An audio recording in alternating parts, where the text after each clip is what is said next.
पा रहे हैं अजीत जी? जी जी जी नमस्कार अजीत जी, आपका स्वागत है इस खास बातचीत में। नमस्कार जी अजीत जी, आज ये कार्यक्रम फेसबुक पे लाइव किया जा रहा है और हमारे साथ दर्शक भी इसके साथ जुड़े हुए हैं। मैं वरुण सोनी आपका इस खास बातचीत में स्वागत करता हूं और मैं आपके परिचय के तौर पर आज हमारे साथ जो इस खास बातचीत में जुड़े हुए हैं श्री अजीत जी। अजीत जी एक बेहद अनुभवी पत्रकार हैं और आपने दैनिक भास्कर, आउटलुक जैसे मीडिया संस्थानों में काम किया है। अभी आप वर्तमान में ऑफ इंडिया, जो कि बेहद प्रतिष्ठित एक अपने आप में मीडिया है, एक अपने आप में संस्थान है, उसके आप डिप्टी एडिटर हैं। तो अजीत जी, मैं आपसे सवाल शुरू करूं उससे पहले आपकी अनुमति चाहूंगा। जी बिल्कुल शुरू करिए। जी अजीत जी, तो अजीत जी, आपने चूंकि बिहार में रिपोर्टिंग की है, आपने जनता की नब्ज को, वहां की सामाजिक और आर्थिक व्यवस्था को बड़ी करीब से देखा है। अजीत जी, मेरा जो प्रश्न है वो ये है कि जो बिहार की एक पिछड़ी छवि है, मतलब जब हम अन्य राज्यों की बात करते हैं, जब हम गुजरात की बात करते हैं, जब हम राजस्थान की बात करते हैं और अन्य किसी राज्य की बात करते हैं, तो हमारे दिमाग में एक दूसरी छवि बनती है। लेकिन जब हम बिहार की बात करते हैं तो उसके पिछड़ेपन का हमारे मस्तिष्क में एक सवाल आता है। तो अजीत जी, सवाल सीधा सा ये है कि बिहार के पिछड़ेपन का कारण क्या है और क्यों ऐसी स्थिति आज भी बनी हुई है? एक तो जो है आपने कहा कि पिछड़ी छवि है तो छवि नहीं है, ये मतलब सत्य है, ये वास्तविकता है कि बिहार पिछड़ा हुआ है। जी अजय जी, तो छवि का नहीं है कि ऐसा गढ़ दिया गया है जी या मतलब कोई प्रोपगेंडा है, सही मायनों में बिहार पिछड़ा हुआ है। अब जी इसके कारण कई हैं। अब लेकिन आप मोटे तौर पे ऐसे देखिए, जैसे मान लीजिए जी जी कोई अजय जी बोलिए। कोई राज्य जो है वो क्यों विकसित माना जाता है? वहां रोजगार के साधन होने चाहिए, वहां जो है सो लोगों का जीवन सरल सहज हो। जैसे मान लीजिए बिजली की सुविधा हुई, सड़क की सुविधा हो गई, शिक्षा की सुविधा हुई, जी स्वास्थ्य की सुविधा हुई, सब पैरामीटर हैं जो जी विकास के मायने माने जाते हैं। अब जी आप बिहार में देखिए, बिहार में ये बात हो रही है कि सड़कें हैं, बिजली है, ठीक है, जी लेकिन बिहार में रोजगार कहाँ है?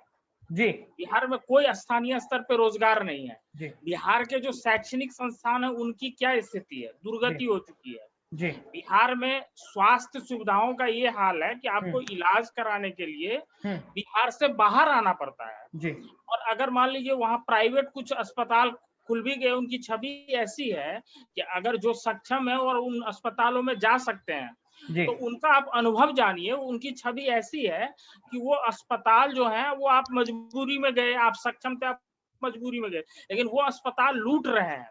जी और उन अस्पतालों में भी भले ही वो बाहर से देखने में बहुत बेहतरीन लगते हो, उस तरह की सुविधाएं हो, बिल्डिंग चमक रही हो, ये सब हो, लेकिन उन अस्पतालों में भी अगर आप आधुनिक चिकित्सा सुविधाओं की बात करेंगे तो वो उपलब्ध नहीं है। जी फिर उस तरह की आपातकालीन परिस्थितियों में क्या होता है, आपको फिर राज्य से बाहर जाना पड़ता है। जी तो ये सब जो पैरामीटर हैं, इन सब पैरामीटर पे बिहार कहीं नहीं टिकता।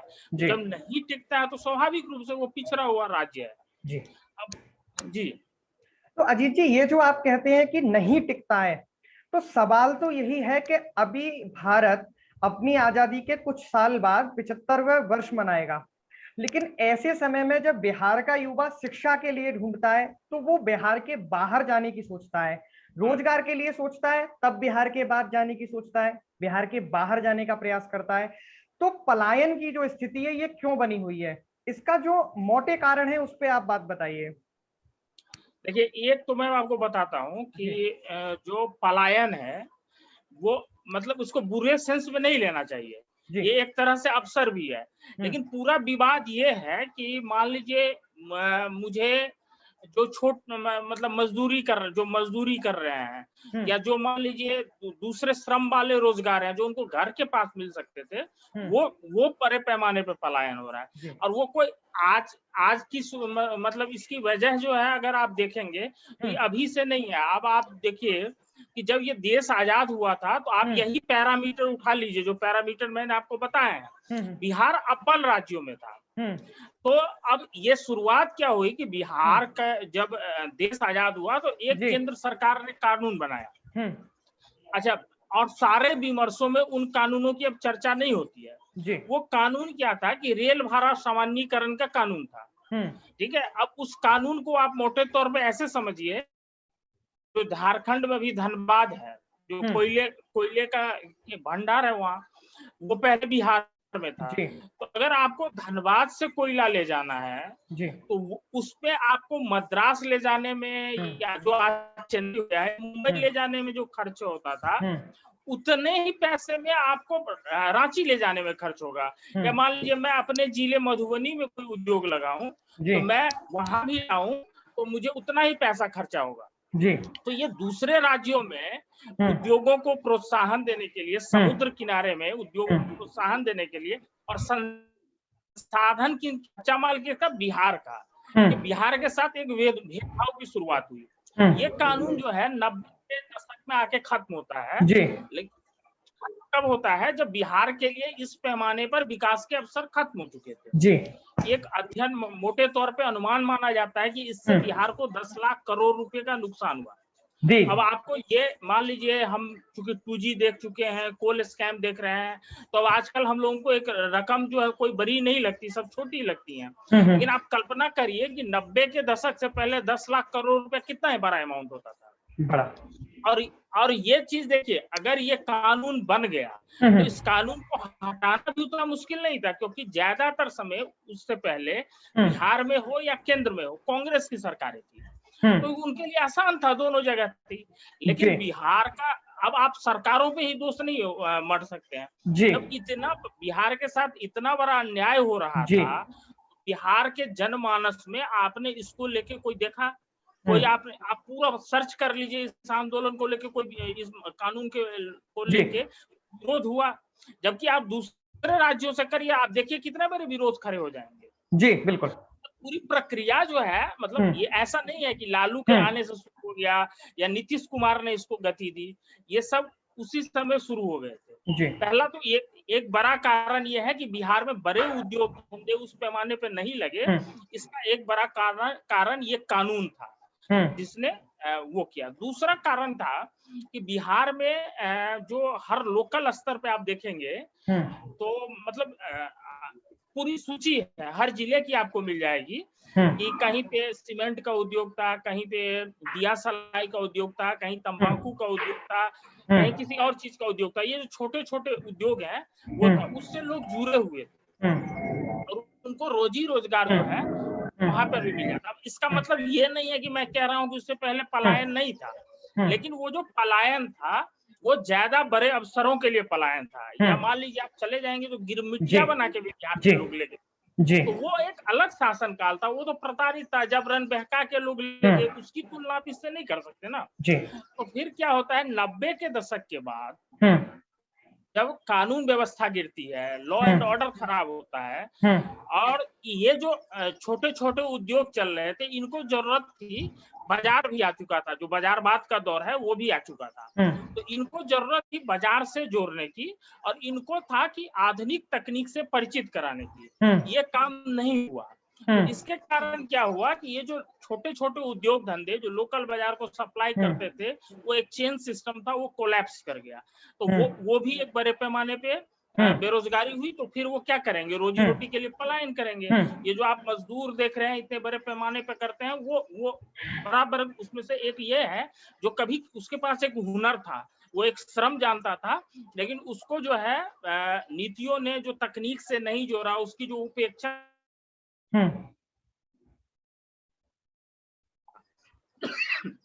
तीसरी बातें हैं पलायन का एक कारण कि अच्छा, कानून व्यवस्था का मैंने बताया कि आप जब बढ़ेंगे तो 90 के दौर में जो है शोरूम से गाड़ियां उठा ली जाती थी। जब ऐसी स्थिति हो तो स्वाभाविक रूप से कारोबारी नहीं होंगे।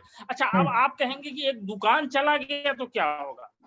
आप मानिए कि अगर एक दुकान में 5 लोग ही काम करते हैं, वो लोकल काम कर रहे थे, ऐसे 100 दुकान चले गए तो 500 लोगों का रोजगार चला गया ना। बिल्कुल बिल्कुल।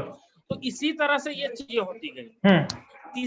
लेकिन क्या है, दुर्भाग्यपूर्ण क्या है कि आप जब बिहार में कभी भी इन चीजों की बात होती है तो सबसे बड़ा जो आपको सिर्फ एक चीज पे चर्चा दिखेगी, हाँ ये है कि बिहार में रोजगार का एक बड़ा पैमाना चीनी मिल था, पूरा एक बेल्ट था जिसमें चीनी मिल लगे हुए थे और वो बंद हो गए। लेकिन है कि आज भी हम विमर्श कर रहे हैं तो हम वहीं पे अटके हुए, उससे बाहर नहीं निकल रहे हैं। इसके अलावा जो है पलायन का एक कारण स्वास्थ्य के कारण भी पलायन होता है, लॉ एंड ऑर्डर के कारण हुआ, लोकल रोजगार खत्म हो गए उसके कारण पलायन हुआ, स्वास्थ्य के कारण पलायन हुआ, फिर आपको एक पलायन हुआ शिक्षा के कारण। जो शैक्षणिक संस्थान थे, मतलब आप ये देखिए कि सिर्फ पटना यूनिवर्सिटी की तो आप बात ही मत करिए, वो तो उसको तो एकदम बेहतरीन संस्थानों में गिना जाता था। आप जो छोटे छोटे जो शहर थे, जैसे मधुबनी के चले जाइए RK college, Darbhanga CM science college, फिर जो है सो भागलपुर में टीएनबी कॉलेज, मुजफ्फरपुर में लंगट सिंह कॉलेज, ऐसे तमाम कॉलेज थे जिनकी बहुत बड़ी प्रतिष्ठा थी। जी अजीत जी, ये सारे संस्थान धीरे धीरे इनको खत्म कर दिया गया। जब खत्म कर दिया गया तो पढ़ाई के अवसर नहीं थे, लोग अपने बच्चों को सुरक्षित भी नहीं महसूस कर रहे थे, तो शिक्षा के क्षेत्र में भी पलायन हुआ और बड़े पैमाने पे युवाओं ने सब बाहर निकलने लगे। जिनके पास संसाधन थे वो भी, और जिनके पास सीमित संसाधन थे वो भी चाह रहे थे कि अगर मान लीजिए कैसे करके भी हम अपने बच्चे को बाहर भेज दें तो वो भेजने लगे। तो ये सारे संस्थान खत्म हो गए। ये सब कई चीजें हैं जिन सब वजहों से मिलके ये जो पलायन है, जिस पलायन को लेके चिंताजनक पहलू है, जो पलायन चिंता का कारण है, उनके पीछे ये सब तमाम कारण हैं और जो देश की आजादी से शुरू होते हैं और अब तक चल रहे हैं। अजीत जी, आपने पटना विश्वविद्यालय की बात करी और उसके गौरव की शायद बात की। इससे पहले मैं एक टिप्पणी जोड़ना चाहूंगा जो पवन सैनी ने लिखी है। वो कह रहे हैं कि there is so much unemployment in Bihar that why people coming from the work for every little money. तो बहुत धन्यवाद पवन जी आपकी टिप्पणी के लिए। और अगला जो सवाल है वो शिक्षा से ही जुड़ा हुआ है। अजीत जी, दरअसल शिक्षा के लिए भी बिहार से लोगों का पलायन होता है। आपने स्वास्थ्य की बात की, रोजगार की बात की, लेकिन शिक्षा में भी बिहार इतना पिछड़ा हुआ क्यों, जबकि नालंदा जैसे विश्वविद्यालय बिहार में कभी रहे हैं? नहीं देखिए, हम तो नालंदा विश्वविद्यालय से मैं तो नहीं पढ़ा, ठीक है, मैं उसकी बात नहीं करना चाहता हूँ। मैं उन स्कूलों की बात करना चाहता हूँ या उन कॉलेजों की जिनसे मैं पढ़ के आया हूँ। तो यह जरूर है कि जब मैं पढ़ता था तो पैर के नीचे क्लास मिडिल स्कूल तक होती थी, हाई स्कूल में जाके थे, लेकिन तब जो थी शिक्षा की गुणवत्ता इतनी बुरी नहीं थी, ठीक है। तो वो क्या हुआ कि एक तो शिक्षा को उपेक्षित कर दिया गया, ठीक है, शिक्षा को प्रयोगशाला बनाया गया, राजनीतिक प्रयोगों की प्रयोगशाला बनाया गया, उसकी उपेक्षा कर दी गई, शिक्षकों को वेतन तक समय पे नहीं मिलता था, ठीक है। तो इन सब कारणों से जो है सो सारे संस्थान खत्म हो गए, ठीक है। तो जब संस्थान खत्म हो जाएंगे, आपको अच्छी शिक्षा की जरूरत है तो आप भेजेंगे। दूसरा क्या था कि मान लीजिए इस बीच में एक दौर ऐसा उभरा था आईटी वगैरह को लेके, ठीक है। अब बच्चे जो हैं बिहार के, पढ़ाने वाले बिहार के, वो कोटा में पढ़ रहे हैं, कोटा में पढ़ा रहे हैं। ये रोजगार के अवसर जो या ये पलायन नहीं होता अगर ये पटना, दरभंगा, मधुबनी में खुल जाता। इंजीनियरिंग कॉलेज साउथ में खुल रहे हैं, पढ़ने जा रहे हैं बिहार के बच्चे।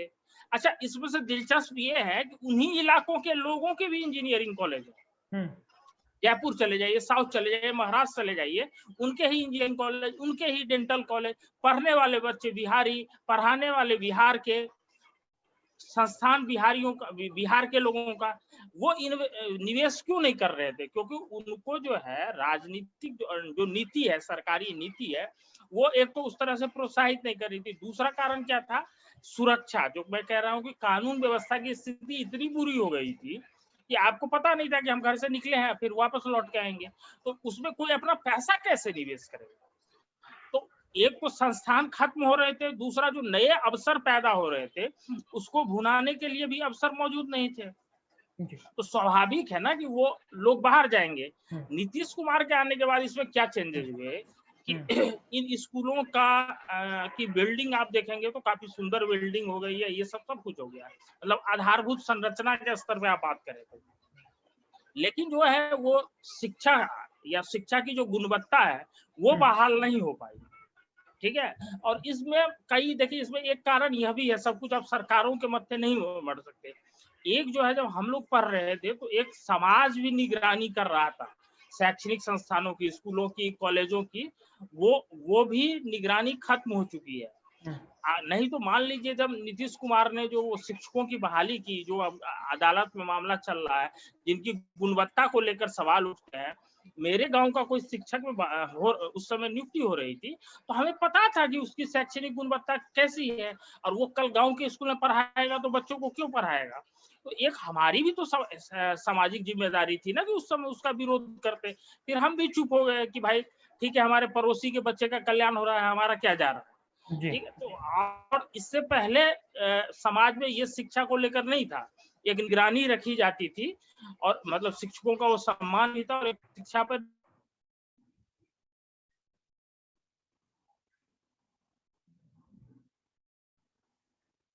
आपको पढ़ना है, आपके पिता पढ़ाना चाहते हैं, तो अवसर जहां मिलेगा आप वहां चले जाएंगे। जी अजीत जी, मेरी आवाज आप तक साफ आ रही है? जी जी अजीत जी, चूंकि आप राजनीति की बात लेकर आए, नीतीश की बात लाए आप, और आपने कांग्रेस का भी नाम लिया बीच में, राजनीति से जुड़े हुए और बिहार से संबंधित मेरे पास बहुत सारे प्रश्न हैं। लेकिन उससे पहले हमारे एक दर्शक सौरभ शेखर जी का एक प्रश्न है। वो, जब आप विकास की बात कर रहे हैं और उसके ना होने के पीछे कई कारण गिना रहे हैं, लेकिन सौरभ शेखर जी ने पूछा है कि राजनीतिक तौर से बेहद जागरूक होने के बाद भी बिहार की जनता अपने नेताओं पर या फिर अपने शासकों पर विकास के लिए दबाव क्यों नहीं बना पाई? आपको क्या लगता है अजीत जी? देखिए, इसका जो सब है कि हम जो सरकार चुन रहे हैं, हम उस मुद्दे पे चुन ही नहीं रहे हैं। जी तो जब आप उन मुद्दों पे सरकार चुनेंगे नहीं, तो आप दबाव कहां से बना लेंगे। आप जिस आदमी का विरोध करते हैं, किसने हमारा काम नहीं किया चुनाव के टाइम में, फिर आप जो है उसे किन्हीं कारणों से, वो कारण अलग अलग हो सकते हैं हर सीट का या हर क्षेत्र का, आप उसको जिता देते हैं, कल को वो मंत्री बन जाता है। तो ना आपकी प्रायोरिटी थी विकास की, आपने उसे फिर, अगर रहती विकास प्राथमिकता आपकी, तो आप उसे नहीं ना चुनते, तो आपने उसे चुन लिया। जी तो वो भी तो समझ रहा है ना कि आप उसको किसी और वजहों से चुन रहे हैं। तो जब आप और वजहों से चुनेंगे, तो फिर आप ना दबाव बना पाएंगे और ना उसको मतलब है, उसको पता है कि आप किस वजह से उसको वोट देते हैं। जब तक वो पूरा हो रहा है तब तक वो नहीं करेगा, और आप भी दबाव नहीं बना सकते हैं। तो इसलिए इसी वजह से दबाव नहीं बनता है। अब इसके हर क्षेत्र के अलग अलग कारण हो सकते हैं कि इस क्षेत्र में इस वजह से दबाव नहीं बन पाता, इस क्षेत्र में इस वजह से दबाव नहीं बन पाता है। लेकिन कारण ये है कि हम सरकार क्योंकि इन मुद्दों पे चुनते ही नहीं है, ये हमारी प्राथमिकता के मुद्दे नहीं है। तो आप जागरूकता की बात करते हैं, तो वो जागरूकता किसी और चीजों को लेकर, हम दूसरी प्रायोरिटी लेकर सरकार चुनते हैं, अपने जनप्रतिनिधि चुनते हैं, तो ना हम दबाव बना पाते हैं, ना उनको जरूरत महसूस होती है कुछ करने की। जी, तो मेरा अगला जो सवाल है वो ये है कि बिहार में जातिवाद एक बड़ा फैक्टर है अजीत जी। देखिए, चाहे सरकार लालू प्रसाद यादव की रही हो या जो वर्तमान में नीतीश सरकार है वो हो, बिहार में एनीमिया और जातिवाद दोनों एक साथ तेज गति से बढ़ रहे हैं। आप इसके पीछे क्या कारण मानते हैं? देखिए, मैं इससे सहमत नहीं हूँ, क्योंकि आप जाति का जो फैक्टर है ना, वो कहीं भी जाएंगे आप, इस देश में घूम आइए, किसी भी स्टेट में, साउथ तक में चले जाइए, आपको फैक्टर है, वो काम करता है, वो चुनाव में काम करता है। ठीक है। दूसरा बात क्या है कि आप जब राजनीति करने आएंगे, मैं ही जाऊंगा, आप ही जाएंगे, तो आप एक अपना आधार तैयार करेंगे ना। वो आधार क्या होगा, वो आपका आधार वोट बैंक क्या होगा। वो आधार वोट बैंक हो सकता है आपका, मान लीजिए कोई लव कुश समीकरण बना ले, कोई माई समीकरण बना ले, कोई जो है हिंदुइज्म का फैक्टर लेके चले, कोई जो है सो मुस्लिम अपीजमेंट लेके चले, कोई जो है सो महिलाओं को लेके चले, तो वो अलग अलग फैक्टर मतलब हो सकते हैं आपके। लेकिन ये जातीय फैक्टर राजनीति में रहेगी, को आप बदल नहीं सकते हैं। ठीक है। और चूंकि हम लोग हिंदी पट्टी से आते हैं, और इन पट्टियों में जो है सो बाद में जो है सो चूंकि आरक्षण वगैरह के आंदोलन, मंडल आयोग बारिश लागू होने के बाद और सोशल इंजीनियरिंग के फॉर्मूले पर काम करने के बाद पिछड़ी जाति के नेताओं का उभार हुआ। पहले इन जगहों पे एक तरफा जो है इन जगहों पे अगरी जाति के लोगों का प्रभुत्व था राजनीति में, पिछड़ी जाति के लोगों का उभार हुआ, तो हमें लगता है कि भाई ये जो है बहुत जाति का बोलबाला है। लेकिन आप ये कल्पना करिए कि अगर माई समीकरण से क्या लालू यादव 15 साल शासन कर सकते हैं? कभी नहीं, कभी। वो उनका आधार बेस है, उसमें दूसरे फैक्टर जुड़ते गए, लेकिन अन्य 15 साल राज की। जी, लेकिन अन्य राज्य जी जी जी जी बोलिए। अन्य राज्यों की अपेक्षा चुनाव के समय तो राजनीतिक हिंसा थोड़ी ज्यादा होती है, क्या ऐसा सही है बिहार के बारे में? क्या अन्य राज्यों की अपेक्षा बिहार में चुनाव के समय ज्यादा राजनीतिक हिंसा होती है? नहीं, अब नहीं होती है। ये था, दौर था, अब नहीं होती है। ठीक है, अब ऐसी हिंसा नहीं होती है जैसा पहले देखने को मिलता था। ये अब उतना बड़ा फैक्टर नहीं रहा। मतलब अब चुनाव निष्पक्ष होते हैं, उस तरह की हिंसा देखने को नहीं मिलती है। दूसरा क्या है ना, बिहार में की राजनीति की एक अच्छी खूबी है, जो राजनीतिक जागरूकता की आप बात कर रहे हैं, कि वो हिंसा जैसे आप बंगाल में देखते हैं, केरल में देखते हैं, उस तरह की हिंसा बिहार में कभी नहीं हुई। बिहार में जो हिंसा मतलब राजनीतिक तौर पे कि कोई आरजेडी का आपका पड़ोसी है कार्यकर्ता, और आप मान लीजिए जेडीयू में है और जेडीयू की सरकार है, तो आप उसकी हत्या कर देंगे, इस तरह की राजनीति बिहार में नहीं है। ये राजनीतिक तौर पे जागरूक।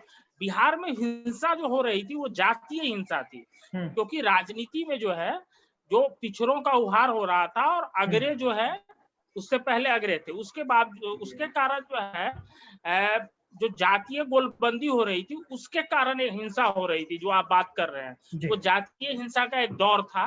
पलायन की एक वजह यह भी थी, उस दौर में जो जातीय हिंसा हुई वो भी बड़ी वजह थी। वो दौर अब खत्म हो गया है, अब वो उस तरह का नहीं है। और ये देखिए, ये इस तरह की चीजें बाद में सबको समझ में आने लगी, क्योंकि मान लीजिए आनंद मोहन सिंह एक जाति को लेके अपनी राजनीतिक दुकान नहीं चला सकते थे, लालू यादव सिर्फ माई के आधार पे इतने दिनों तक शासन नहीं कर सकते थे। ठीक है, तो वो भले ही राजनीतिक तौर पे जो है सो जातियों को लड़ाया जा रहा था, लेकिन जो है सो फिर ये चीजें समझ में आ गई तो वो उससे हट गया। दूसरा, चुनाव के दौरान जो हिंसा होती थी वो भी जब केजे राव गए थे उसके बाद से जो निष्पक्ष हुआ, तो अब वो नहीं होती है। हाँ, अब मान लीजिए आप राजनीति में हैं, तो आप कोई घटनाक्रम होता है तो आप चाहते हैं कि इसका सियासी फायदा उठाने के लिए हम इसको जातीय रंग दे दें, इसको धार्मिक रंग दे दें, तो वो सब तो चलता रहता है, हर समाज में चलता है, हर दौर में चलता है, आप उसको बंद नहीं कर सकते। जी अजीत जी, जब हमने दर्शकों की श्रेणी की बात करी तो उसमें एक गोपाल वर्मा जी हैं और उन्होंने एक बड़ा ही दिलचस्प प्रश्न पूछा है। थोड़ा सा फनी क्वेश्चन है लेकिन मैं पूछ लेता हूं। उन्होंने पूछा है कि क्या बिहार में अभी भी पकड़ा हुआ विवाह होता है? हाँ, होता है जी जी, अभी भी मतलब कम होता है लेकिन अभी भी होता है। जी जी। तो अगला जो प्रश्न था वो ये था कि बिहार में भाजपा का आप क्या भविष्य देखते हैं? क्योंकि वर्तमान सरकार को अगर हम देखें तो उसमें मिलता है कि भाजपा की सीटें नीतीश बाबू की जो पार्टी है उससे भी ज्यादा हैं, लेकिन वो अव्वल दर्जे की पार्टी वहां नहीं बन पाई। तो जो भाजपा का जो बिहार में एक नेतृत्व है वो इतना संकुचित क्यों रह गया हमेशा? देखिए, एक बात क्या है कि बिहार में जो भाजपा का स्पेस है, वो स्पेस वो है कि एक राष्ट्रीय पार्टी का जो स्पेस होना चाहिए वो है, क्योंकि कांग्रेस खत्म हो गई है राष्ट्रीय पार्टी के तौर पे बिहार में, काफी पहले हो गई है, और वो इस स्थिति में पहुंच गई है कि आज से वो जमीन पे मेहनत करना शुरू करे और कोई चमत्कार ना हो तो उसको खड़े होने में 20 साल लग जाएंगे। तो वो जो स्पेस है वो बीजेपी के पास अपना है। दूसरा क्या है स्पेस कि बिहार की एक बड़ी गंभीर समस्या है, आज अभी उस पर भरी बात नहीं हो रही है, लेकिन मुझे लगता है कि आने वाले 2-4 सालों में पूरा देश उस पर विमर्श करेगा। वो एक है कि बिहार में मजहबी कट्टरपंथ बढ़ता जा रहा है। अभी भी दरभंगा वाला मामला है, तो उससे पहले भी जो है स्लीपर सेल के लोग गिरफ्तार हुए हैं जी, और अभी बिहार में अचानक से कई जगहों पे विस्फोट की घटनाएं हुई हैं। इन चीजों की उस तरह से जांच नहीं हो रही है, लिंक नहीं ढूंढा जा रहा है, या हो रहा हो तो वो चीजें सार्वजनिक नहीं है। लेकिन मजहबी कट्टरपंथ बिहार में एक बहुत बड़ा खतरा है। दूसरा क्या है कि वहां धर्मांतरण भी बहुत बड़े पैमाने पे हो रहा है। जैसे आज आपने यूपी में देख रहे हैं, आने वाले 2-3 सालों में ये चीज बिहार के लिए भी जब खुलासा होगा तो पता चलेगा कि बड़े पैमाने पे गांव-गांव में हो रहा है धर्मांतरण। और ये सिर्फ इस्लामी धर्मांतरण नहीं है, ये जो है चर्च जो है वो बड़े पैमाने पे कर रहे हैं धर्मांतरण, और इससे लोगों को कोई फर्क नहीं पड़ रहा। तो ये दो चीजें जो है वो ऐसी चीजें हैं जो बिहार की अगले 2-3 सालों में राष्ट्रीय विमर्श का विषय बनेगी। जब ऐसी चीजें हों तो भाजपा के लिए और जगह बनती है। जब इस तरह के मुद्दे आते हैं तो भाजपा के लिए और जगह बनती है। यानी तो भाजपा इसमें अपना लाभ ढूंढती है, आप ये मानते हैं? नहीं, लाभ ढूंढने की बात नहीं है। अब क्या है कि मान लीजिए आपके पास अगर ये आपके जान पे खतरा हो कि हम घर से बाहर निकलेंगे और हम मार दिए जाएंगे, तो आप क्या करेंगे? उस सरकार को बदल देंगे ना। जी आपको जो लगेगा कि जो लॉ एंड ऑर्डर ठीक कर सकते हैं वो सरकार ले आए। तो जो आपको जो लगेगा कि भाई जो इसको रोक सकते हैं, आप उसके साथ खड़े होंगे ना, क्योंकि आपकी अस्मिता पे, आपकी सुरक्षा पे चोट है। जब आप सुरक्षित नहीं रहेंगे तो आप क्या करेंगे? आप ढूंढेंगे ना विकल्प कि कहाँ हम सेफ रह सकते हैं। अजीत जी, वो है, वो आपका राजनीतिक विकल्प है। अजीत जी, जी, नेताओं की मजबूरी मुझे समझ में आती है धार्मिक कट्टरता को लेकर, लेकिन मैं पूछ रहा हूं कि मीडिया इस विषय को क्यों नहीं उठाती है? इसके कारण है कि जो बिहार का जो मीडिया है उसको जो है बड़े दिलचस्प तरीके से नीतीश कुमार ने कंट्रोल कर रखा है। वो हुआ क्या था कि एक्चुअली आप जानते हैं ये धंधा विज्ञापन पे चलता है। तो पहले क्या होता था कि अब जिला से विज्ञापन जारी होगा तो जो जिला का ब्यूरो चीफ होता था वो जाता था, लाता था, वो डीएम से सेटिंग किया, जिला प्रशासन में किया, वो लाया, संस्थान के लिए विज्ञापन लेके आता था। और उससे क्या होता था कि ये कानूनन है, उसको भी कुछ कमीशन मिलता था, उसकी भी कुछ आय बढ़ती थी और वो जाता था। ठीक है, तो ये पूरा कारोबार रहता था कि पत्रकार, जो स्थानीय पत्रकार ने, उन्होंने जिला प्रशासन से किस तरह से संबंध बना रखा है, और इस तरह से धंधा चलता रहता था। नीतीश कुमार ने क्या किया, उन्होंने इस सब का केंद्रीकरण कर दिया। अब आपको जो है विज्ञापन चाहिए तो सब पटना से डील हो रहा है। और पहले क्या था कि आपका ब्यूरो चीफ जाके विज्ञापन ले आता था, अब आपके मालिक और जीएम को जाना पड़ता है डील करने के लिए। ठीक है, तो जब अब डील वहां से हो रहा है, खबरें क्या जाएंगी, खबरें क्या नहीं जाएंगी, इस पे तो नियंत्रण रहेगा।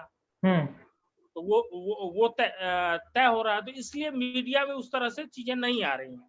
दूसरा क्या है कि भाई ये सब चीजें ऐसी हैं जिन पे आप खुल के बात करने लगते हैं तो आप जोखिम में आ जाते हैं। ठीक है, तो और बिहार में ऐसी घटनाएं हुई हैं। बिहार में तो अपराधी के खिलाफ बात करने पर हत्या कर दी गई, और वो एक राष्ट्रीय अखबार के ब्यूरो चीफ थे। आप देख, ये स्थिति है, विडंबना है। तो कोई जो है वो पेशे से पहले परिवार और रोजी रोटी चलाने के लिए जुड़ा हुआ है, तो वो अगर संस्थान का साथ नहीं हो तो वो फिर क्यों जोखिम लेना चाहेगा? एक तो इसकी गारंटी नहीं है कि वो छपेगी ही छपेगी। अगर मान लीजिए आपने रिस्क लेके अगर कर भी दिया, ले आए, तो उसके बाद छपी नहीं, उसकी गारंटी नहीं। दूसरा क्या है, आपने बैठे बैठे आपके जान को खतरा हो गया है। तीसरी बात जो है वो क्या है कि इसको लेके लोगों में भी, देखिए मीडिया भी कब मुद्दा उठाती है जब आम लोगों के बीच में चीजें खड़ी होती है। ऐसा तो नहीं है ना कि एक दिन में जो है यूपीए सरकार के खिलाफ जो अन्ना हजारे का मूवमेंट हुआ या भ्रष्टाचार विरोधी आंदोलन हुआ जो इतना राष्ट्रव्यापी हुआ, वो एक दिन में तो नहीं हुआ होगा, एक दिन में करप्शन नहीं ना हुआ होगा। जब जनता बात करने लगी उस पर, तो फिर मीडिया की भी मजबूरी हो गई कि हम बात करने लगे। तो अभी क्या है कि वहां जब आप जाएंगे तो लोगों को भी फर्क नहीं पड़ता है कि उनके पड़ोस में कोई किसी ने धर्मांतरण कर लिया, उनको भी फर्क नहीं पड़ रहा है। तो जब जनता को फर्क पड़ना रहेगा तब मीडिया की मजबूरी हो जाएगी, और जब वो नहीं स्थिति होती है तो फिर कई चीजें होती हैं जो कंट्रोल करती हैं, और रिमोट कंट्रोल भी मीडिया की नीतीश कुमार के हाथ में है, तो इस तरह से चीजें नहीं आ पाती है। आपके इस बात पर बिहार के ही एक पत्रकार हैं वो, और वो टिप्पणी कर रहे हैं इस समय मंडल के बाद राजनीति को बिहार भाजपा समझ नहीं पाई, इसलिए नीतीश मजबूरी बन गए। तो अब जब भाजपा की बात चल रही है और सुशील मोदी जहां बिहार में भाजपा का एक बड़ा चेहरा है, लेकिन जब मैंने उनके रीट्वीट्स देखे, जो कि उनकी कमेंट पढ़ी उनके ट्विटर हैंडल पे जाके, मैं उसी आधार पे कह सकता हूं, क्योंकि मैंने कोई सर्वे नहीं कराया है, लेकिन वहां जाके मुझे पता लगा कि जो लोग हैं वो बिहार में भाजपा नेतृत्व के तौर पर सुशील मोदी के अतिरिक्त कोई मजबूत नेता चाहते हैं। तो क्या कारण है कि भाजपा बिहार में अभी तक सुशील मोदी के अलावा कोई बड़ा नेता नहीं पैदा कर पाई?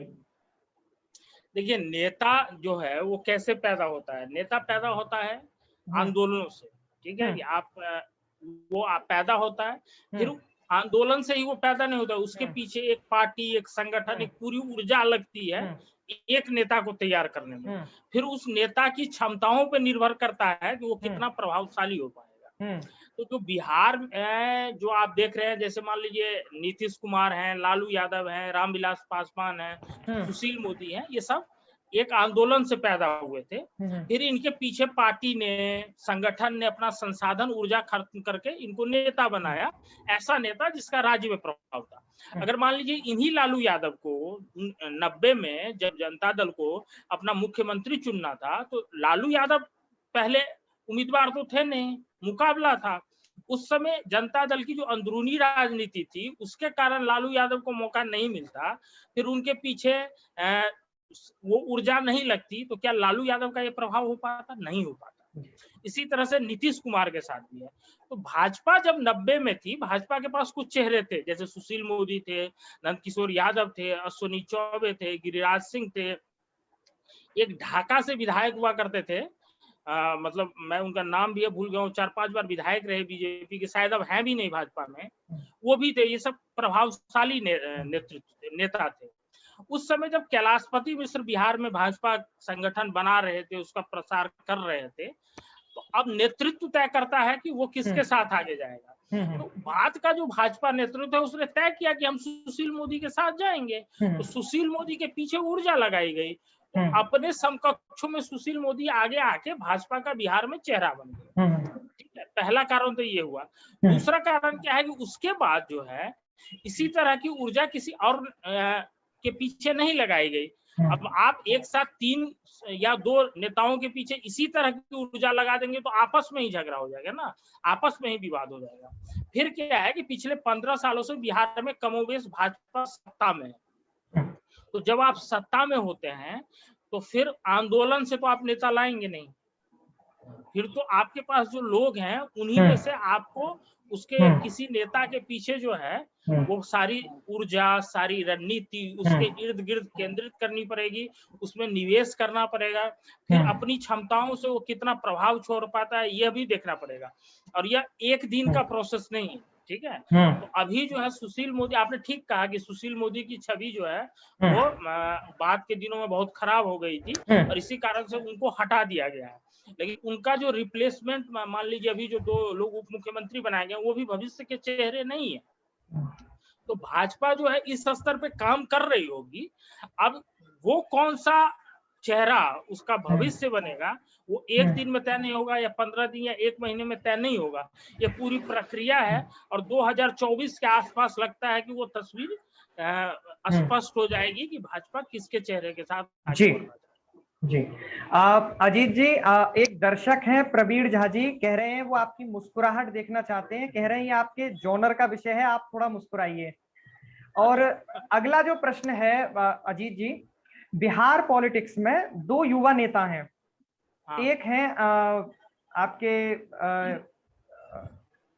चिराग पासवान जी, जिनका नाम, और एक दूसरे और नेता हैं जिनका नाम है तेजस्वी यादव। हाँ, तेजस्वी यादव, थोड़ा सा माफ कीजिएगा अजीत जी।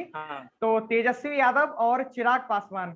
अब पहले हम तेजस्वी यादव पर बात करें तो बिहार में चूंकि अन्य राज्यों में जहां की जनता ये चाहती है कि वो पढ़े लिखे मुख्यमंत्री का चयन करे, ऐसे समय में बिहार में एक युवा जो केवल 9वीं पास है, मेरे पास कोई तथ्य नहीं है पर जो सुना है मैंने मीडिया से वो मैं जानकारी दे रहा हूँ, जो 9वीं पास है और वो बिहार के मुख्यमंत्री के तौर पर स्वयं को देखना चाहता है। आप क्या समझते हैं, बिहार की जनता ऐसे समय में, ऐसे दौर में उनको चुनेगी? देखिए, इसमें दो बातें हैं। एक आपने शैक्षणिक उनकी योग्यता को लेकर बात की, तो इस मामले में मेरा थोड़ा सा मतलब आपसे मतभेद है। मेरा मतभेद क्या है, क्योंकि राजनीति जो है ना वो एक अलग तरह की प्रक्रिया है। ये अच्छी बात है कि पढ़े लिखे लोग राजनीति में आए, मैं भी इसके पक्ष में हूँ, आए। लेकिन एक बेहतर नेता शिक्षा से आप बनेंगे इसकी कोई गारंटी नहीं। नहीं तो इस देश का एक मतलब दुनिया का एक बड़ा अर्थशास्त्री इस देश के प्रधानमंत्री थे।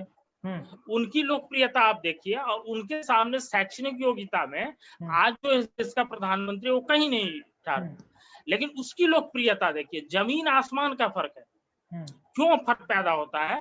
क्योंकि एक राजनीति एक प्रोसेस है। वो जो है वो आदमी एक संगठन से, एक जमीन से, गांव गांव, प्रदेश प्रदेश घूमते हुए आया और उसने इस देश को, इस समाज को समझा। तो ये राजनीति में ये बड़ा फैक्टर है।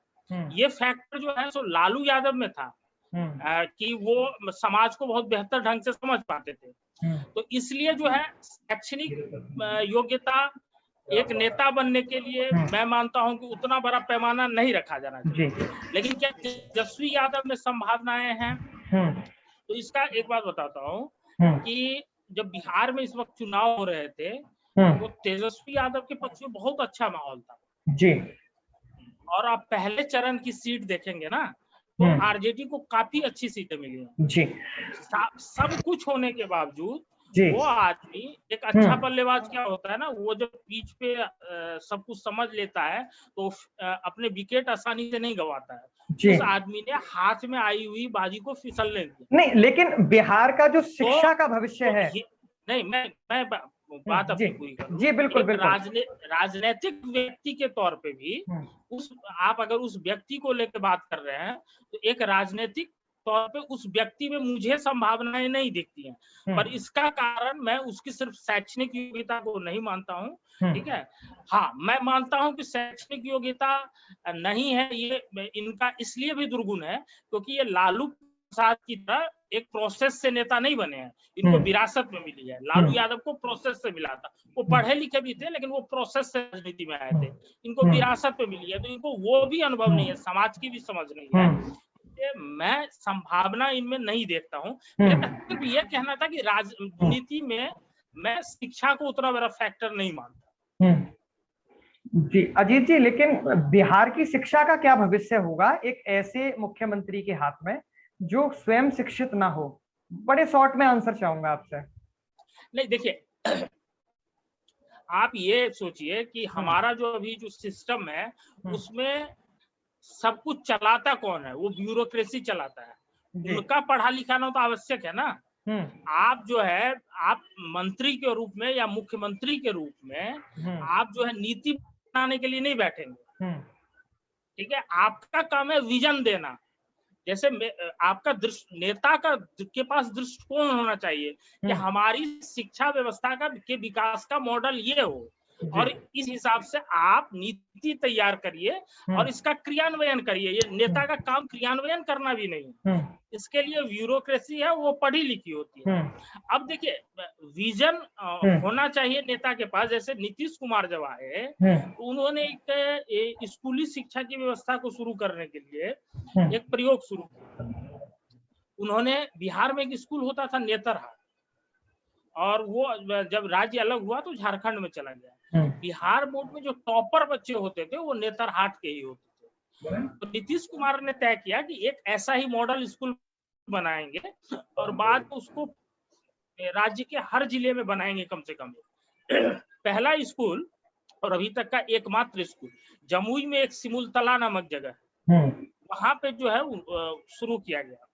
अब नीतीश कुमार को आए हुए 15-16 साल हो जाएंगे। विडंबना क्या है कि 16 साल में वो एक स्कूल पूरी तरह से मुकम्मल नहीं हुआ है। इसके बावजूद वो स्कूल इतना प्रभावशाली है कि अभी जो बिहार बोर्ड के रिजल्ट आते हैं तो टॉप के ऊपर के बच्चे उस स्कूल से होते हैं। अब अन्य जिलों में ले जाने का तो आप बात छोड़ दीजिए, एक स्कूल का सपना नहीं पूरा हुआ। तो नीतीश कुमार के पास एक नेता के तौर पर ये विजन था, लेकिन नीतीश कुमार तो एक इंजीनियर है।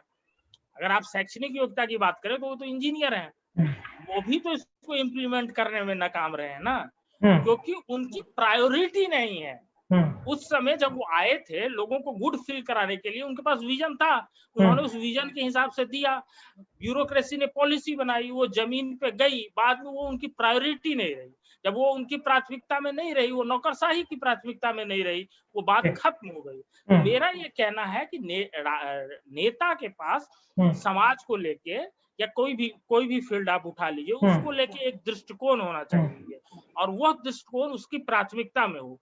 जब वो दृष्टिकोण उसके पास दृष्टिकोण आएगा समाज से ऊपर उठ के आने से, और अगर वो उसकी प्राथमिकता में होगा तो नौकरशाही को हर हाल में वो काम करना पड़ेगा, देर से रिजल्ट आए या जल्दी आए, लेकिन करना जी अजीत जी, हमारे अलीगढ़ से एक दर्शक और वकालत करने वाले एक नागरिक कह रहे हैं कि जिनका नाम पुष्कर वशिष्ठ है, वो कह रहे हैं कि सवाल अजीत जी से, शिक्षा राजनीति में आज बहुत महत्व रखती है, क्योंकि अगर शिक्षित नेता होगा तो उसकी कार्य करने की जो प्रणाली होगी वो बहुत अलग होगी, ऐसा उनका मानना है। अजीत जी, मेरा अगला सवाल है, अभी केंद्रीय मंत्रिमंडल में विस्तार हुआ, आप जानते हैं कि राम जी ने हनुमान जी की चिंता नहीं की। मैं बात कर रहा हूं चिराग पासवान के बारे में। अब चिराग पासवान के बारे में बिहार में अब क्या भविष्य देखते हैं इस सब घटना के बाद? बिहार का के राजनीतिक भविष्य को लेके अभी किसी को भी लेके मुझे लगता है कि टिप्पणी करना बहुत उचित नहीं होगा, क्योंकि क्या है, ये बिहार में जो इस बार मैंडेट भी आया है वो निराशा का मैंडेट है। जिसकी सरकार बनी है ना, वो भी मजबूरी में लोगों ने बनाया है। और दूसरा क्या है कि जो नेतृत्व की पीढ़ी थी वो अब अवसान की ओर है। लालू यादव का दौर खत्म हो चुका है, नीतीश कुमार का भी वो खुद महसूस करते हैं, उन्होंने कहा भी कि मेरा अंतिम मौका है। फिर अभी जो वो अपनी पार्टी के लिए फैसले ले रहे हैं, उससे भी लगता है कि उन्होंने मान लिया है। तो अभी क्या है कि बिहार वो एक प्रोसेस में है, इस प्रोसेस से निकल के क्या आएगा, कैसे आएगा, ये कहना अभी जल्दबाजी है, क्योंकि ये प्रोसेस अभी शुरू, मतलब इसने दिशा भी नहीं ली है। मैं हर पार्टी के लिए बात करता हूँ, लेकिन जहां तक चिराग पासवान का जो विशेष मामला है, वो मामला ये है, मेरे हिसाब से मैं तो मानता हूं कि ये उनके लिए सुअवसर है। सुअवसर कैसे है कि रामविलास पासवान को मौसम वैज्ञानिक का तमगा जो है वो एक दिन में नहीं मिला, उस आदमी ने अपनी क्षमताएं साबित की, और वो आदमी जिसके साथ जाता था अपना वोट बैंक ट्रांसफर करता था। तो और जबकि चिराग पासवान को तो ये सब बैठे बिठाए मिला था, जैसे तेजस्वी यादव को मिला था, उनको करना क्या पड़ा, उनको तो विरासत में मिली थी ना। असल में राजनीति सीखने का उनके पास तो अब मौका आया है, और उनको धन्यवाद देना चाहिए अपने चाचा का कि उन्होंने अहित करके ही, और एक जो सबसे आश्चर्यजनक है, जैसे सूरज भान थे, वो रामविलास पासवान की एक छाया की तरह थे। और जब माना जाता है कि 2014 में लोजपा जो फिर लौट के आई, तो उसमें चिराग पासवान और सूरज भान का भी योगदान था। तो ये सोचना बड़ा मुश्किल था कि सूरज भान भी उनका साथ छोड़ देंगे। तो चिराग पासवान को, अपने चाचा को, नीतीश कुमार को, सूरज भान को, इन सब धन्यवाद देना चाहिए कि इन लोगों ने उनको मौका दिया है, या अवसर दिया है कि वो आदमी खुद को राजनीति में प्रमाणित कर सके। अगर वो प्रमाणित कर पाते हैं, वो जो उनके पिता का आधार वोट बैंक था वो उनके साथ जुड़ा रहता है, तो उनका जो है पॉलिटिकल भविष्य बिहार में है। अगर वो अगले 2-4 सालों में ऐसा नहीं कर पाते हैं, तो फिर उनको जो है सो अपनी राजनीतिक दुकान जो है किसी और दुकान में शिफ्ट करनी पड़ेगी। और लेकिन फिर वो अपने पिता की तरह प्रभावी भी नहीं रह पाएंगे। बहुत सारे सांसद रहते हैं, तो एक सांसद वो भी रहेंगे। तो मेरा व्यक्तिगत तौर पे मानना है कि मैं तो इसे चिराग पासवान के लिए अवसर के तौर पे देख पाता हूँ। अब वो अपने 4 लोग जिता के ला पाते हैं, 3 लोग जिता के ला पाते हैं, 5 लोग जिता के ला पाते हैं, तो कोई ये नहीं कहेगा कि चिराग पासवान को ये परोस के मिला था ये राजनीति। उस आदमी ने अपने दम पे हासिल किया होगा, और इस राजनीतिक प्रक्रिया से जो वो सीखेंगे, वो उनको एक अच्छा नेता बने। अजीत जी, मैं आशा कर रहा हूं कि ये जो जवाब आपने दिया, इससे हमारे साथी और इन शॉर्ट के पत्रकार संदीप को संतोष हुआ होगा। अगला हमारे एक दर्शक सवाल पूछ रहे हैं, जगमोहन जी। जगमोहन जी अलीगढ़ से हैं, और वो आपसे पूछ रहे हैं कि जापानी बुखार यानी कि एक्यूट इंसेफेलाइटिस सिंड्रोम को लेकर बिहार कितना तैयार है, 2019 के मुजफ्फरपुर में अभी तक 150 से ज्यादा बच्चों की मौत हो चुकी है, लेकिन ये मुद्दा कहीं राजनीति में दिखाई नहीं दिया, क्यों? देखिए, चमकी बुखार बोलते हैं बिहार है क्या? असल में बिहार में कुछ चीजें हैं, इसको आप जलसा मान लीजिए, है तो ये आपदाएं, ठीक है? तो बहुत लोगों को बुरा लग सकता है कि आप इसको जलसा क्यों कह सकते हैं। बाढ़, सुखाड़, चमकी बुखार, ये सब जो चीजें हैं, तो अब उसके लिए आप पहला तो इनका जो सवाल है कि कितना तैयार है, तैयार कैसे होगा? अभी कोरोना काल में बिहार की क्या स्थिति थी आपको नहीं पता है। बिहार का हेल्थ का जो क्या इंफ्रास्ट्रक्चर है जग जाहिर है, तो तैयार क्या होगा? असल में बिहार की जो राजनीति है वो इन सबको आपदा में जो अवसर की बात करते हैं ना, वो अवसर के तौर पे लेती है। हर साल आपको बिहार से बाढ़ की वैसी ही तस्वीरें आती है, कमोबेश हर 1-2 साल पे आती है। इसी तरह से लोगों को आप परेशान देखेंगे, ऐसी ही तस्वीरें आएंगी। लेकिन ये सब क्या है कि आप देखेंगे कि हर साल बारिश से पहले टेंडर निकलता है तटबंध की मजबूती के लिए, तटबंध को सुरक्षित करने के लिए, और हर साल तटबंध टूटते हैं। इन सब में पैसा बनता है, करप्शन है, ये सब पैसे बनाने का जरिया है, ठीक है? फिर आप राहत सामग्री बांटते हैं, उससे पैसा बनता है, और ये सब पूरा एक सिस्टम है। और ये पैसा जो है किसी एक पार्टी तक जाता है, किसी एक नेता तक जाता है जो अपनी पार्टी चलाता है। तो वो तो कभी नहीं चाहेगा कि ये सब चीजें नहीं हो, ये होंगे तभी उसके लिए अवसर है। दूसरा क्या है कि मुद्दा कब बनेगा, जनता को भी फर्क नहीं पड़ता है। जनता को भी तो जैसे मैंने आपको बताया ना कि वो दबाव वाला उन्होंने जो सवाल किया था, जनता अभी अगर वो बाढ़ में डूब गई तो आप उसको देखिए, वो अपनी जो है अपने जनप्रतिनिधि को किस तरह से वो गाली देता है। अभी ये पानी उतर जाएगा, उसके पास चूरा पहुंच गया, तिरपाल पहुंच गया, उसके बाद उसको ये रहेगा कि मेरे घर में सत्यनारायण भगवान की पूजा में सांसद जी आ जाए, उसकी प्राथमिकता ये हो जाएगी। वो अगले 1 साल तक बाढ़ ना आए उसके लिए तो सवाल करेगा ना। वो जो तटबंध आपके गांव में ठीक करता है, आपके समाज का ठेकेदार है, हर साल टूट जाता है, आपको पता है कि उस पैसे से वो जो है सो बिल्डिंग खड़ी कर लेता है, उसका नाम व्हाइट हाउस हो जाता है, आप एक बार भी सवाल नहीं पूछने जाते हैं। तो आपकी भी तो जिम्मेदारी बनती है ना, सब कुछ सरकार की ही जिम्मेदारी नहीं बनती, आपकी भी बनती है। आपकी जिम्मेदारी कहाँ गई? तो न सरकार को फर्क पड़ता है इन सब चीजों से, उसके लिए भी ये अवसर है। समाज को भी लगता है अच्छा आया है, गया जाएगा, फिर अगले साल आएगा, देखेंगे। तो जब इस स्थिति में समाज हो तो उसके बाद आप ये कल्पना करना कि ये एक मुद्दा होगा, इसके लिए तैयारियां होंगी, ये सब व्यर्थ है। तो अजीत जी, ये जवाब कुछ बेहद शानदार इसलिए भी रहा क्योंकि अर्पण ओरिया का एक प्रश्न था बाढ़ को लेकर, आपने उसका भी जवाब दे दिया, और मैं आशा करता हूं जगमोहन जी को भी उत्तर मिला होगा। अजीत जी, एक बड़ा मुख्य प्रश्न है बिहार, जैसे आपने शुरू में इस बात को स्वीकार भी किया कि पिछड़ापन है, वाकई है, लेकिन बिहार अपना टूरिज्म भी विकसित नहीं कर पाया, जबकि महात्मा बुद्ध जैसे भगवान वहां पैदा हुए, जो आज दुनिया के कई देशों में बुद्ध धर्म है, लेकिन बिहार और भारत में नहीं है, ये एक दूसरा विषय है। लेकिन जो मेरा मुख्य प्रश्न है वो ये है, मैं श्री राम के प्रदेश से आता हूं, मैं उत्तर प्रदेश से हूं और आप बिहार से हैं, जहां मिथिला में माता सीता रही हैं। तो उत्तर प्रदेश में एक और जहां मर्यादा पुरुषोत्तम भगवान श्री राम के नाम पे एक अंतरराष्ट्रीय, मतलब कह सकते हैं कि इंटरनेशनल टूरिज्म को डेवलप किया जा रहा है, क्या मिथिला में माता सीता को लेकर भी क्या बिहार में ऐसी संभावनाएं हैं? देखिए, संभावनाओं की आप बात करते हैं तो संभावनाएं बहुत हैं जी, ठीक है। सवाल है कि आपके पास वो विजन है, आपके पास की वो प्राथमिकता है, आप वो करना चाहते हैं या नहीं। यहाँ बिहार के साथ दिक्कत है कि न प्राथमिकता है न वो विजन है, ठीक है। तो संभावनाएं तो हैं। आप सीतामढ़ी की बात कर रहे हैं जहाँ माता का माना जाता है जन्म हुआ था, उस वैसे एक कॉरिडोर है, बन रहा है, तो वो वहाँ है। विद्या बिहार की अब विडंबना देखिए, मैं इस चुनाव में गया था, विद्यापति थी जी। तो हुआ ये था कि मैं बीजेपी के पटना कार्यालय से निकला था, और उस दिन फ्रांस से एक टीम आई थी जो बीजेपी के कार्यालय में आई थी, वो भी कुछ इंटरव्यू वगैरह करने के लिए। वहां से मैं निकला, मैं भी आया, बिस्फी में वो जगह पड़ती है जहाँ विद्यापति का डी है, मतलब जहाँ उनका घर था। मैं आया, पीछे पीछे वो टीम भी कहीं के लिए निकली होंगी, वो भी वहां तक आई। आप कल्पना नहीं करेंगे कि उस टीम को वहां यह बताने के लिए कि ये विद्यापति है, ये उनका डी है, या उससे जुड़ी चीजें बताने के लिए कोई भी आदमी उपलब्ध नहीं। यानी जनमानस में भी चेतना नहीं है। हाँ, ठीक जी। है।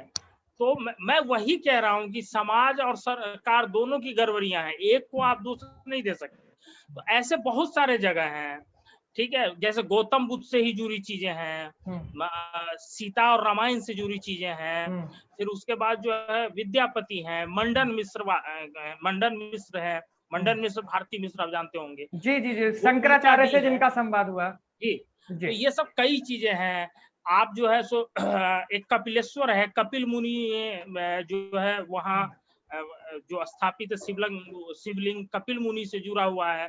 फिर एक जगह है उच्चैठ, आप देखिए कि कालिदास जहाँ रहे उज्जैन में शिक्षा ग्रहण करने के बाद, वहां आपको कालिदास से जुड़ी कई चीजें मिल जाएंगी, ठीक है।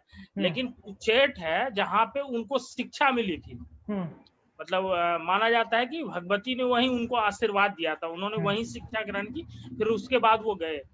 अब उस उच्चैठ की आप दुर्दशा देखेंगे, वहां कालिदास से जुड़ी चीजें कोई कुछ नहीं है। तो ऐसा नहीं है कि संभावनाएं बहुत है, सवाल है कि क्या आप करना चाहते हैं, तो वो नहीं दिखती है न दृष्टिकोण के स्तर पे और न ये प्राथमिकता के स्तर पे। राजनीति पर काफी विस्तृत चर्चा हमारे बीच हुई अजीत जी, लेकिन आगामी लोकसभा चुनाव पर कोई आप विचार देना चाहें या कोई टिप्पणी करना चाहें, या फिर आप ये भी बताएं कि बिहार में किस पार्टी का भविष्य होने जा रहा है, तो मैं सुनना चाहूंगा और दर्शक भी सुनना चाहेंगे। देखिए, बिहार का जो अभी का जो राजनीतिक समीकरण है, उसमें क्या है कि आरजेडी, जेडीयू और बीजेपी, ये तीनों अलग अलग लड़े तो बीजेपी सबसे आगे रहेगी, ठीक है। अगर इसके अलावा इन तीन में से जो दो फैक्टर जुड़ते हैं तो वो एक पे भारी पड़ जाते हैं, ठीक है। मौजूदा समीकरण ये है, उन समीकरणों के लिहाज से जो है भाजपा दिखती है। लेकिन क्या है कि देखिए, आज हम और आप क्या कब बात कर रहे हैं, 2021 में चुनाव होंगे 2024 में, तो ये बहुत जल्दबाजी है। जैसे मैं आपको बता रहा हूँ कि विधानसभा चुनाव में ही जब आप पहले फेज की सीटों पे जाते हैं तो आपको लगता कि तेजस्वी यादव मुख्यमंत्री बनने जा रहे हैं, लेकिन जैसे ही आप सेकेंड फेज की सीटों पर जाते आपको लगता है कि अब इस आदमी की हवा खत्म हो गई है। तो जब चुनाव ऐसे बदलते रहते हैं तो यह कल्पना करना कि मान लीजिए 24 में क्या होगा, ये बहुत जल्दबाजी होगी। मौजूदा समीकरणों के हिसाब से भाजपा का जो है भविष्य दिखता है। जी, आप मौजूदा समीकरण की बात कर रहे हैं और मैं मौजूदा सरकार पर एक और सवाल पूछने जा रहा हूं, और वो सवाल है कि बिहार की नीतीश सरकार शराबबंदी को लेकर अपनी पीठ अक्सर थपथपाती है राष्ट्रीय मीडिया में, लेकिन कभी कभी उसकी पोल भी खुली है। मैं सच जानना चाहता हूं, क्या वाकई बिहार में शराबबंदी कामयाब हो पाई है? नहीं, कामयाब नहीं है, ये सबको पता है। कामयाब नहीं है, ये सबको पता है। और देखिए, बिहार में तो यह भी चर्चा है, और मैं ये नहीं कह रहा हूं कि कोई राजनीतिक गलियारों में चर्चा है, या पत्रकारों के बीच में चर्चा है, या जो बिहार का बुद्धिजीवी वर्ग है उनके बीच में चर्चा है कि बालू और दारू ये दो चीजें हैं जिनसे वसूली होती है, और ये वसूली का पूरा सिंडिकेट संभालने का जिम्मा एक ऐसे आईपीएस को मत दिया गया है जिसकी छवि बहुत बेहतर मानी जाती है, और ये पैसा फिर दरबार तक चलता है, जिससे क्षेत्रीय दल चलती है, क्षेत्रीय पार्टी चलती है। तो ये मतलब आरोप राजनीतिक आरोप ही नहीं है, ये इस तरह की बातें होती हैं। और वहां बिहार में शराबबंदी सफल नहीं है, ये हर आदमी को पता है। लेकिन देखिए, इसका जो है सॉल्यूशन ये नहीं है कि आप शराबबंदी को हटा ही दीजिए, ठीक है। लेकिन असल में क्या है कि मैं बार बार कह रहा हूं कि आपका उद्देश्य क्या था। नीतीश कुमार को अपनी छवि समाज सुधारक की दिखानी थी। वो जो बाद में जब बिहार में देखिए क्या है, इसको ऐसे समझिए, बिहार में जो आपको समृद्धि या खुशहाली दिखेगी ना, वो दो चीजों से है। एक है केंद्रीय योजनाओं से, और दूसरी है जो बाहर में लोग कमा रहे हैं उनके पैसों से। तो नीतीश कुमार से केंद्रीय योजनाओं के बलबूते जितनी खुशहाली ला सकते थे वो उन्होंने पहले 5 साल में लाए।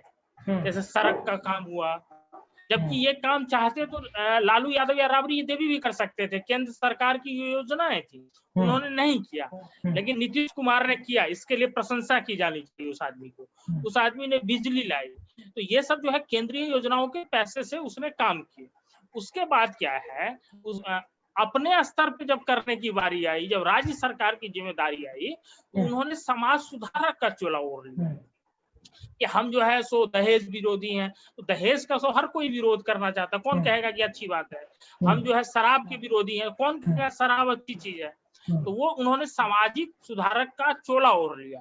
और उसकी आड़ में जैसा लोग कहते हैं कि उनकी पार्टी चल रही है, कि इन सब चीजों से जो कमाई हो रही है, जो पूरा सिंडिकेट चल रहा है, उसी से उनकी पार्टी चल रही है, ऐसा लोग कहते हैं।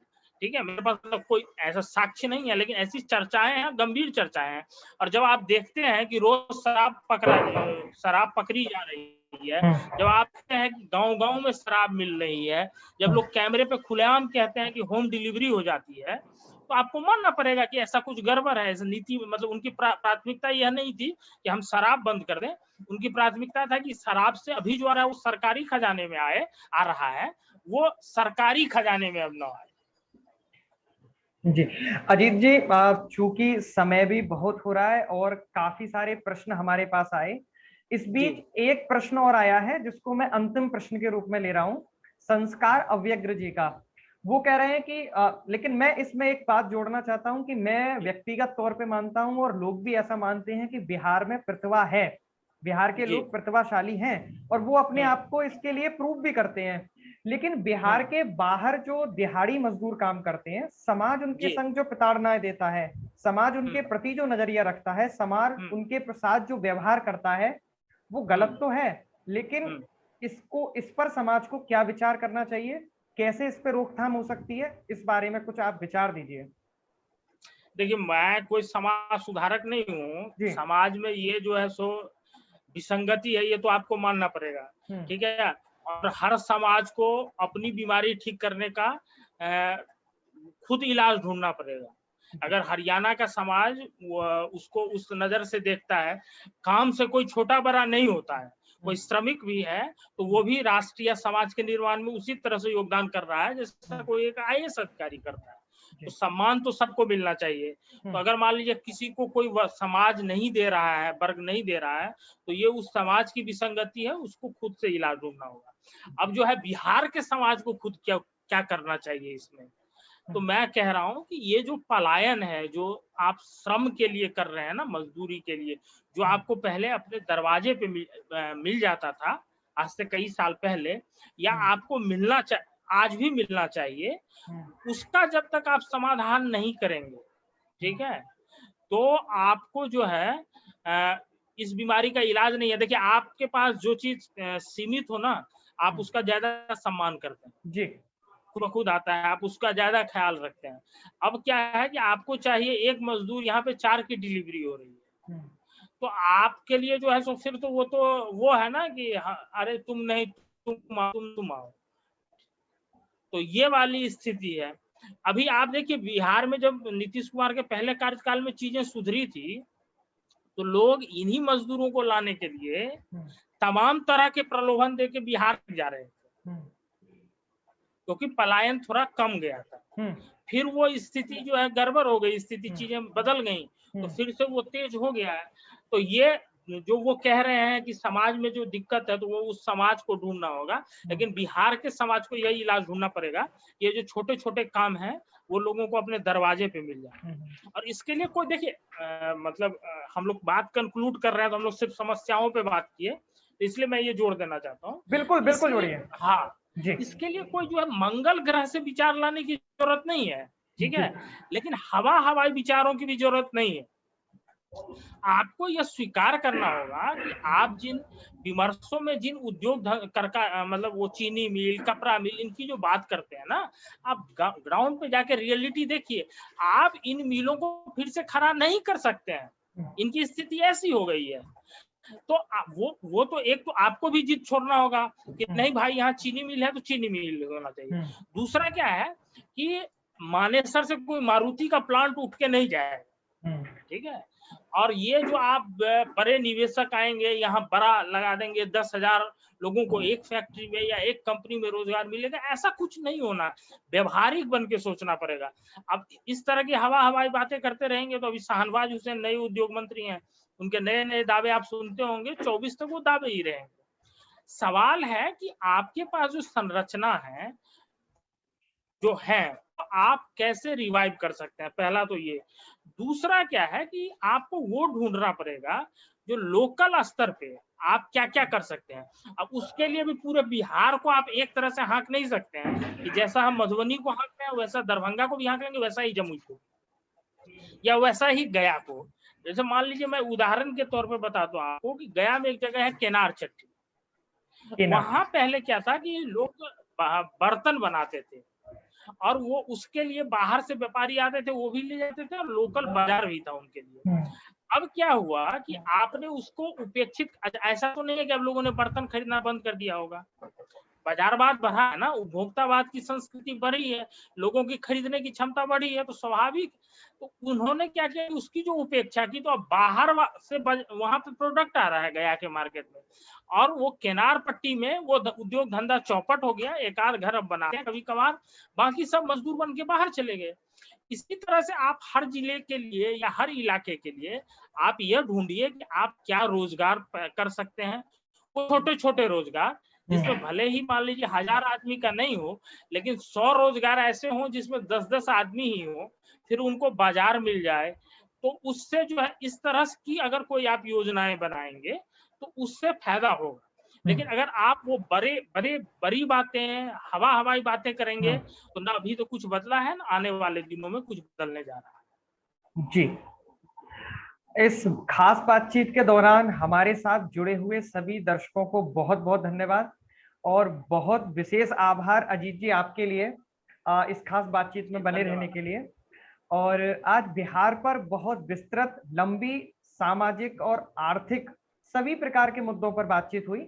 ऐसी ही बातचीत लगातार हमारे साथ रहेगी और ये पूरी बातचीत एक इंटरव्यू के तौर पर यूट्यूब पर अपलोड कर दी जाएगी, जो कि हमारा चैनल मॉडर्न धर्मा है। तो आप सभी को नमस्कार। अजीत जी आपको पुनः नमस्कार, धन्यवाद।